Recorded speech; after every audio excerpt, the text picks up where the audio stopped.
Alex and Maria yearned for escape. Their city life, a blur of grey offices and hurried meals, their love, once vibrant, now faded like a forgotten photograph. A weekend getaway, they decided, a secluded cabin in the woods, a chance to rekindle the flame. Maria pictured crackling fires and starlit nights. Alex envisioned long hikes and intimate conversations. Hope, a fragile butterfly, fluttered in their hearts. They packed the car, excitement tinged with a sliver of unease. Neither could shake off the feeling that they were driving towards something unknown, something unsettling. The cabin emerged from the woods, a dark silhouette against the dying light. Smaller than the pictures promised, it hunched beneath the oppressive weight of the ancient trees. The porch sagged, its paint peeling like sunburnt skin. A single window, like a watchful eye, stared back at them. "Charming, isn't it?" Alex said, his voice echoing in the stillness. Maria forced a smile, her hand instinctively reaching for Alex's. His touch, usually a source of comfort, felt cold, distant. As Alex fumbled with the keys, a flock of crows erupted from the nearby trees, their harsh cries a discordant symphony in the gathering darkness. Maria flinched, her heart pounding against her ribs. The woods seemed to press closer, suffocating her with their silence. Inside, the cabin was dark and musty. Cobwebs draped the corners like macabre decorations.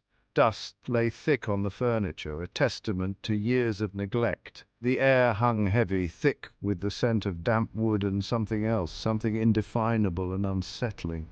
Maria unpacked their bags, her movements jerky, her gaze darting nervously around the room. "Don't be silly," Alex said, mistaking her fear for disgust. "It just needs a bit of airing out." But his voice lacked conviction. Even he couldn't completely ignore the oppressive atmosphere that had settled over them. Nightfall brought no comfort. The wind howled outside, a mournful sound that seemed to claw at the walls of the cabin. The fire, struggling for life in the old stone fireplace, cast flickering shadows that danced menacingly on the walls.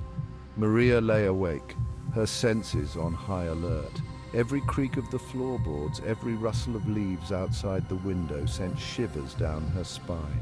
"Did you hear that?" she whispered, clutching Alex's arm. "Hear what?" he mumbled, his voice thick with sleep. "That sound?" she hissed, her eyes wide with fear, like someone crying. Alex sighed, his grip on her hand tightening momentarily before he rolled over, pulling the blanket tighter around him. "It's just the wind, Maria. Go to sleep." But sleep wouldn't come. The crying continued, a low, mournful wail that seemed to seep into Maria's very bones. It was a sound filled with an ancient sorrow, a pain that resonated deep within her soul. She lay there, paralyzed by fear, listening as the night wore on. The fire died down, casting the room in an eerie darkness, and still the crying continued. The next morning, Maria woke to an unsettling silence. The wind had died down and the woods were eerily still. Alex was already up, humming cheerfully as he made coffee. He seemed unfazed by the events of the previous night, his good humor jarring against the lingering sense of unease that clung to Maria. "I'm going for a walk," she announced, her voice tight. She needed to escape the confines of the cabin, to breathe in the fresh air, to convince herself that the horrors of the night had been nothing more than a bad dream. The woods were deceptively peaceful in the daylight. Sunlight filtered through the canopy, casting dappled shadows on the forest floor. Birds sang sweetly in the trees, yet Maria couldn't shake off the feeling of being watched, of unseen eyes following her every move. She wandered aimlessly, her thoughts a tangled mess of fear and confusion. It was then that she saw it, glinting in the undergrowth like a malevolent eye. A silver necklace, its delicate chain broken, lay half hidden amongst the dead leaves. Maria recognized it instantly. It was hers, the one she had lost months ago back in the city, the one Alex had promised to replace. A cold dread washed over her. How could it be here? The necklace felt cold in her hand, its metal slick against her skin. It was as if a part of the forest's darkness had seeped into it, tainting its once familiar touch. Maria hurried back to the cabin, a sense of foreboding heavy in her heart. She needed answers, explanations. She needed Alex, but something was different. Alex. His eyes, once warm and loving, now burned with a strange intensity. His smile, usually so reassuring, now seemed strained, almost predatory. He moved with a newfound confidence, a fluidity that bordered on the unnatural. "Where did you find that?" he asked, his voice low, almost a growl. He was staring at the necklace, his gaze fixated, his breathing ragged. Maria took a step back, fear tightening its grip on her throat. "I found it in the woods," she whispered, her voice trembling. "But how?" Alex laughed, a harsh, mirthless sound that echoed through the cabin. "The woods hold many secrets, Maria," he said, his voice dripping with a chilling amusement. "Secrets they are eager to share." The crying started again that night, louder than before, closer. It seemed to come from right outside their window, scratching at the walls, desperate to get in. Maria huddled beneath the blankets, her body shaking uncontrollably. Alex lay beside her, his breathing slow and deep, his eyes open, staring into the darkness. He seemed at peace, almost welcoming the sounds that terrified her. "We should leave," Maria pleaded, her voice raw with terror. "Please, Alex, we need to leave this place." But Alex didn't answer. He just continued to stare into the darkness, a slow, predatory smile spreading across his face. The woods had him now. The line between dream and reality blurred, the crying intensified, morphing into a cacophony of whispers, groans, and inhuman shrieks. The cabin walls pulsed with an unseen life, the air thick with a suffocating dread. Maria lay trapped, her heart a frantic drum against her ribs, every creak of the floorboards, every sigh of the wind fueling her terror. Then silence, a silence so profound, so absolute that it felt like a physical presence. Maria dared to breathe, to hope that the nightmare had finally ended. She turned to Alex, desperate for reassurance, for comfort. But the bed beside her was empty. Panic surged through her, raw and consuming. She scrambled out of bed, her bare feet slipping on the cold wooden floor. "Alex!" she called out, her voice cracking. "Alex, where are you?" A whisper, barely audible, drifted in from the open window. "Maria!" It was Alex's voice, but distorted, twisted, as though it were being dragged through mud. It beckoned her, lured her towards the darkness that awaited beyond the cabin walls. Fear warred with a primal need to find Alex. Her heart a frantic drum in her chest, Maria stumbled out of the cabin and into the waiting embrace of the woods. The trees, no longer merely sentinels, now seemed to reach for her, their branches like grasping claws. The air was thick with the stench of decay and something else, something ancient and evil. "Alex?" she called out again, her voice thin and reedy. "Maria?" The reply came from deeper in the woods, closer now, more insistent. She stumbled forward, her bare feet catching on roots and tangled undergrowth. The moon, a sliver of silver in the inky sky, offered little light. Shadows danced around her, taking on monstrous shapes, whispering her name with voices that were both seductive and terrifying. The woods opened up, revealing a small clearing bathed in an unnatural light, and there in the center stood a figure. Tall and imposing, it was shrouded in shadow, its eyes burning with an eerie green fire. It turned and Maria gasped. The figure had Alex's face, but it was a grotesque mockery, twisted into a mask of bestial hunger. "Alex!" she whispered, her voice barely a breath. The figure smiled, a slow, predatory stretching of lips that revealed rows of sharp, pointed teeth. "He's gone, Maria!" the creature rasped, its voice a chilling echo of Alex's. "The woods have claimed him just as they have claimed you." A primal scream tore from Maria's throat, a raw, desperate plea for help that was swallowed whole by the suffocating silence of the woods. The creature, still bearing the twisted visage of Alex, advanced, its movements fluid, predatory. The scent of decay clung to it, thick and cloying, a testament to the unnatural life that now pulsed within its veins. Terror, raw and consuming, lent Maria a burst of strength. She turned and ran, her bare feet pounding against the unforgiving earth, her lungs burning with exertion.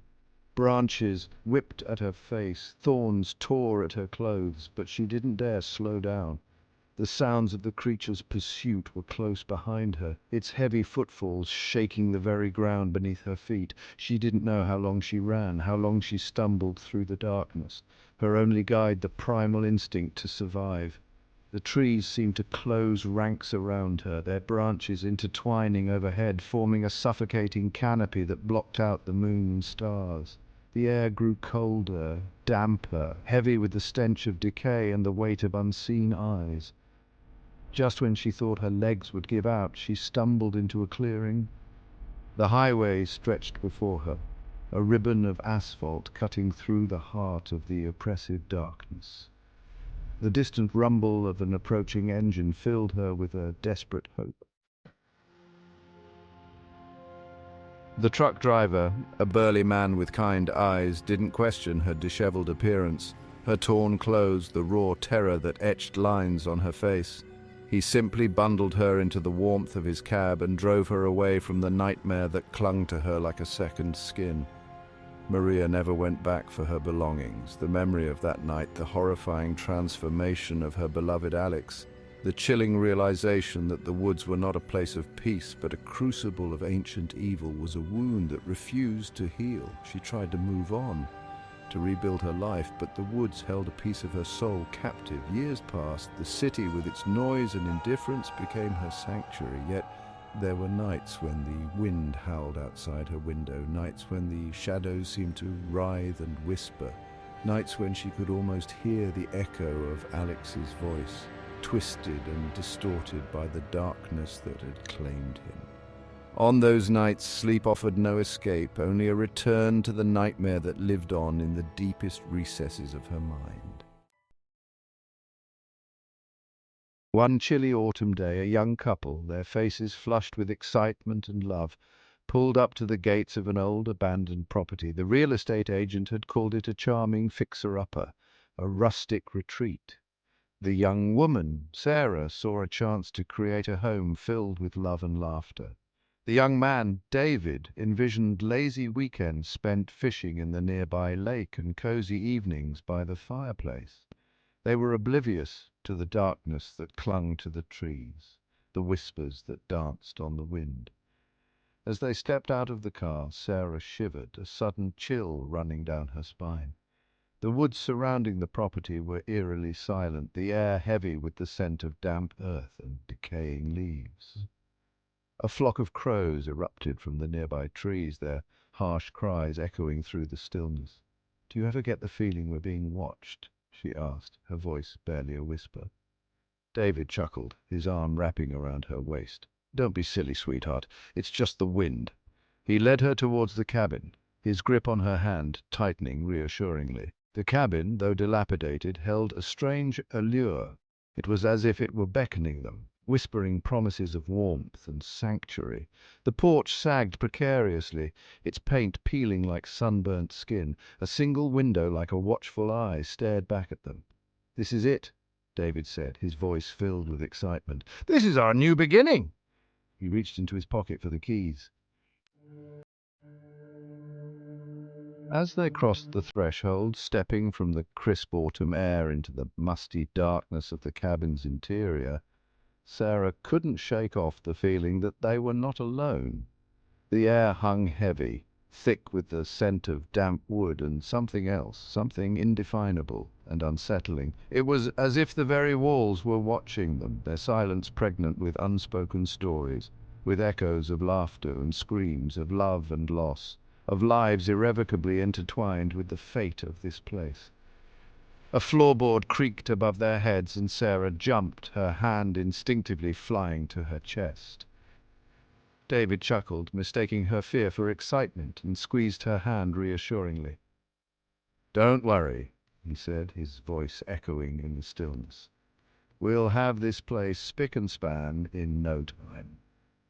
But as Sarah gazed around the room, at the cobweb-draped corners, the dust-covered furniture, the single window that seemed to watch their every move, a cold dread coiled in the pit of her stomach.